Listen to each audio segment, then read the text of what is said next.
Hello everybody.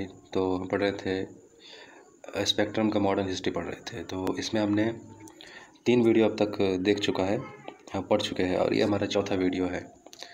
तो अब तक हमने पढ़ा था कि पुर्तगाली कैसे भारत में अपना पैर जमाया और पुर्तगाली के सबसे पहले जो गवर्नर थे फ्रांसिस्को डी अल्मेडा कैसे अपने स्थिति को मजबूत करने के लिए अच्छा काम किया। 3 साल तक की जो है वायसराय का टर्म हुआ करता था पुर्तगाली गवर्नर का, ठीक है। तो देखिए 1506 में मसाले के लाभदायक व्यापार को राजा ने अपने अधीन कर लिया और दूसरी तरफ पुर्तगाली अपने अधिकार को सुरक्षित रखने के लिए जी जान से भिड़ पड़े। तो कभी कभी व्यापार और लूट में अंतर करना मुश्किल हो जाता था। तो देखो पुर्तगाली की 2 आदत बड़ी ख़राब थी। पहली आदत है कि समुद्रों में तो इनकी वर्चस्वता थी, तो ये लोग क्या करते थे कि जो भी जहाज़ होता था अगर वो चुंगी नहीं देता था तो उसको लूट लिया करता था। और कई बार ऐसा होता था कि चुंगी देने के बावजूद भी जहाज़ को ये लूट लिया करते थे। अब पुर्तगाली की नेवी जो होती थी बहुत ही ताकतवर थी, तो भारतीय जहाज़ों से कई तरीक़ों से पैसा वसूला किया जाता था और इनमें से प्रमुख था कार्टेज व्यवस्था। देखिए कार्टेज व्यवस्था जिसमें जितना माल लोड किया उसका जो है चुंगी टैक्स देना पड़ता था पुर्तगाली को। तो इस व्यवस्था के तहत भारतीय जहाज़ों के कप्तान के गोवा के वायसराय से लाइसेंस या पास लेना पड़ता था। देख सकते हो कि हमारी जहाज़ है, हमारी देश है और हमारे साहिल से उनको जाना है, लेकिन हम परमिशन कहाँ ले रहे हैं? पुर्तगाली वायसराय से परमिशन ले रहे हैं जो गोवा में बैठा हुआ है, देख रहे हो। तो पुर्तगाली भारतीय जहाज़ों पर हमला नहीं करता था, अन्यथा उसे लूट लेते थे अगर उसका चुंगी अगर वो परमिशन नहीं लेते तो पुर्तगालियों के समुद्र पर वर्चस्व रहने का ये महत्वपूर्ण कारण था कि मुग़ल शासकों ने भी कभी मजबूत नौसेना तैयार करने की कोशिश नहीं की। तो देख सकते हो कि हर एक जहाज़ पर ये टैक्स वसूली करता था और इसके वजह से मुग़ल सेना भी जो है नेवी को मजबूत नहीं किया जितना कि नेवी मजबूत पुर्तगालियों का था। तो पुर्तगालियों के पास ऐसी कोई वस्तु नहीं थी जिससे वस्तु विनिमय द्वारा व्यापार हो। वस्तु विनिमय मतलब होता है कि वस्तु के बदले वस्तु दे करके कुछ व्यापार करना। तो ऐसी कोई चीज़ नहीं थी पुर्तगालियों के पास। तो पूर्व की वस्तुओं के लिए वे पश्चिम से सोना लाते थे, चांदी और अन्य बहुमूल्य रत्न लाया करते थे। मालाबार और कोकन तट से सबसे ज़्यादा काली मिर्च का निर्यात जो है यहाँ से होता था।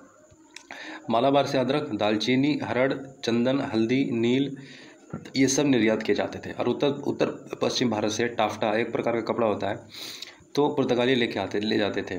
जटमासी बंगाल में से ले जाया जाता था और दक्षिण पूर्व एशिया से लाख, लौंग, कस्तूरी इत्यादि इकट्ठा किए जाते। तो देखिए यहाँ पर पुर्तगाली के पास कोई ऐसी चीज़ था नहीं जो यहाँ पर ला करके वो बेचते, इसके बदले में जो यहाँ से वो ले करके जाते थे।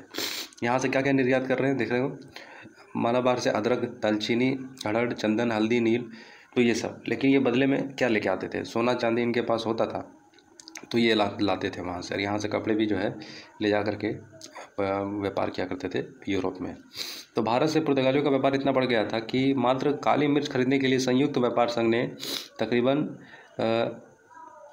1,70,000 क्रूजेडो मतलब प्रतिवर्ष भारत भेजने का निर्णय लिया था। वहाँ की करेंसी थी पुर्तगाल की। तब पुर्तगाली फ्लैंडर, जर्मनी, इंग्लैंड या इत्यादि क्षेत्रों से गुलाब जल, मूंगा, तांबा, पारा, सिंदूर आदि वस्तुएं भारत में लाते थे। तो ढाले हुए सिक्के भी कोचीन व गोवा बंदरगाह में पाए जाते थे। इस प्रकार पुर्तगालियों ने न केवल मसालों के व्यापार का लाभ अर्जित किया और ख़ासतौर से एशियाई देशों के बीच सामान लाने और ले जाने के कार्य से भी लाभ कमाया। तो भारत में पुर्तगालियों का प्रशासन कैसा रहा?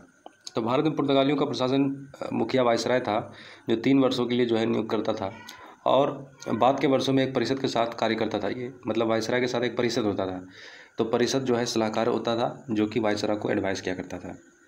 तो गिरिजा संबंधी प्राधिकरण के साथ मतभेद और संघर्ष के चलते उनकी शक्तियों का ह्रास हुआ और इसके अतिरिक्त बेडोर द फेजेंडा का महत्व बढ़ गया जो रास्ता तथा कार्गो एवं नौसैनिक बेड़ा भेजने के लिए जिम्मेदार था। अफ्रीका से लेकर चीन तक किले कैप्टन के नियंत्रण अधीन, जिसकी शक्तियों से संचार की कठिनाइयों ने वृद्धि की। तब पुर्तगाल और गोवा से नियंत्रण के अभाव ने सत्यनिष्ठ और पारदर्शी प्रशासन के लिए निरंतर खतरा बनाए रखा।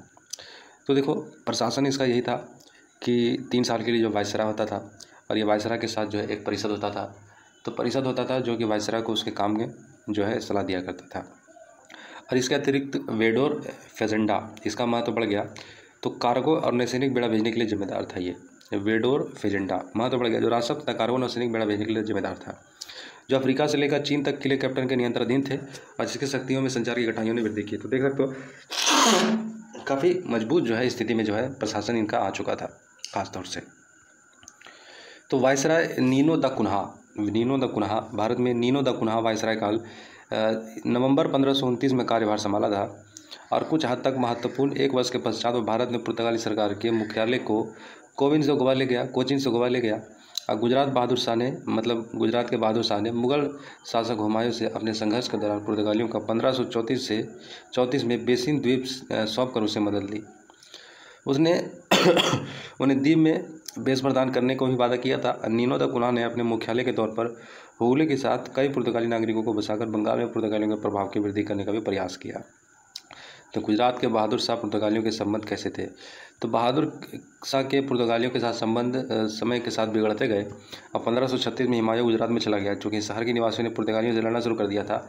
अब बहादुर शाह विभाजन की एक दीवार खड़ी करना चाहते थे। उसका विरोध करते हुए पुर्तगालियों ने आपसी बातचीत शुरू की। अब वार्ता की एक प्रक्रिया के दौरान बहादुर को एक पुर्तगाली जहाज में बुलाया गया और मार दिया गया। देख सकते हो कि कैसे ये छल कपट और अपनी उदंडता दिखा करके जो है फिर भी यहाँ पैर जमाए थे। तो पुर्तगालियों की धार्मिक नीति क्या थी? तो उत्तरी अफ्रीका में मूर पुर्तगालियों के बड़े शत्रु थे। अब पूरब में आकर पुर्तगालियों ने मूर के साथ मिलकर उसी उत्साह ईर्ष्या के साथ सभी मुसलमानों का उत्पीड़न किया। भारत में वाणिज्य के हित धीरे धीरे प्रदान होते गए और पुर्तगालियों की मंशा सदैव मिलीजुली रही। यद्यपि पुर्तगाली सम्राट को भारत में सभी गिरजाघरों और मिशनों का संरक्षण बनाया गया, लेकिन ऐसा 1542 में Jesuit Isa Masih Roman Catholic समाज का जेसुइट कहा जाता है उसको, तो भारत आगमन के पश्चात हुआ। अकबर के दरबार में जेसुइट ने अच्छा प्रभाव बनाया और जिसकी मदद से पुर्तगाली ने कुछ लाभ अर्जित किया। तो अकबर और पुर्तगाली के बीच में क्या था? तो पहली बार अकबर कुछ यूरोपीय ईसाई नाम तक कुछ पुर्तगाली व्यापारी उस समय मिला जब उसने 1572 में कैम्बो का दौरा किया। तो उस वर्ष में सूरत में उसने फिर से उससे मुलाकात की जब एंटोनियो कैब्रल गोवा के वायसराय का दूत शांति शर्तों के समायोजन हेतु आया। तो कुछ समय बाद धर्म और मीमांसा के प्रश्नों पर अकबर की गहरी रुचि जगी। उसने फादर जूलियन परेरा विकार चर्च में पुजारी इसको बुलाया और जनरल ऑफ बंगाल और कुछ अन्य स्रोतों से ईसाई धर्म का ज्ञान प्राप्त किया। तो अकबर को अधिक सटीक जानकारी प्राप्त करने हेतु उसक किया और एंटोनियो कैब्रल जिसने पुनः 1578 में मुगल राजधानी का दौरा किया था और उसने सभी प्रश्नों का संतुष्ट उत्तर नहीं दे पाया। तो अकबर ने तब गोवा से धर्म मीमांसा बुलाने का निर्णय किया और उसकी आकांक्षाओं का समाधान करने की स्थिति में जो है वो फिर आगे पहुंच पाया। तो कह सकते हो कि पुर्तगाली का नौसेना काफ़ी मजबूत था। प्रशासनिक ढांचा भी हम देख चुके थे कैसे वायसराय जो है अपना कंट्रोल करता था। नेक्स्ट पुर्तगाली का जो धार्मिक चीज़ें थी, मुसलमानों का तो ये हमेशा उत्पीड़न ही किया और ख़ास तौर से अकबर बादशाह को या फिर इनके वक्त में ये चाहता था कि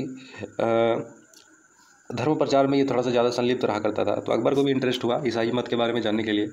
तो जेसुइट जो पादरी होता है, ख़ासतौर से जो चर्च में पुजारी होता है उसको जेसुइट कहते हैं। तो इसको एक बुलावा भेजा था अकबर ने कि वो ईसाइयत को समझना चाहता है। तो ईसाइयत को समझने के लिए तो काफ़ी लोग प्रसन्न हुए थे और एक बहुत बड़ा डेलीगेशन भेजा गया था अकबर के दरबार में। काफ़ी महीनों तक वो रहा, लेकिन वो कभी भी संतुष्ट नहीं कर पाया अकबर को अपनी बातों से।